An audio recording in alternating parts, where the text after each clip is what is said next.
નમસ્કાર મિત્રો, હું છું જેકે કંસડાયા. આપ જોઈ રહ્યા છો N1 Gujarati news. N1 Gujarati ન્યૂઝમાં આપનું હાર્દિક સ્વાગત છે. જોઈએ આજના મુખ્ય સમાચાર. ધોળકા તાલુકાના કોઠ ગામ ખાતે કોઠ કન્યા પ્રાથમિક શાળામાં 15મી ઓગસ્ટના ભાગરૂપે ધ્વજવંદન કાર્યક્રમ યોજાયો.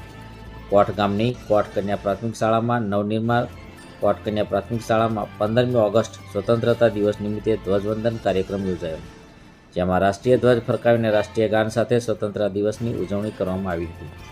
જેમાં આચાર્ય શ્રી જિગ્નેશભાઈ દરજી તથા શાળાના સ્ટાફ તેમજ અભ્યાસ કરતી બાળાઓમાં અનેરો આનંદ જોવા મળ્યો હતો.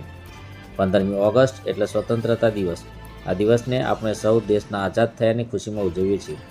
ત્યારે કોઠ ગામ ખાતે કોઠ આવેલી કોઠ કન્યા પ્રાથમિક શાળા, Koth Gangda railway station, Koth police station, Koth DJ Vaghela high school અને કોઠ પ્રાથમિક કુમાર શાળામાં ભવ્ય રીતે ઉજવણી કરવામાં આવી હતી.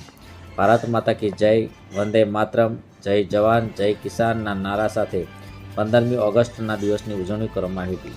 Bureau report Nareshbhai R Pagi, N1 Gujarati news, Koth. વધુ સમાચાર જોવા માટે અમારી ચેનલને લાઇક કરો, શેર કરો અને સબસ્ક્રાઇબ કરવાનું ભૂલશો નહીં.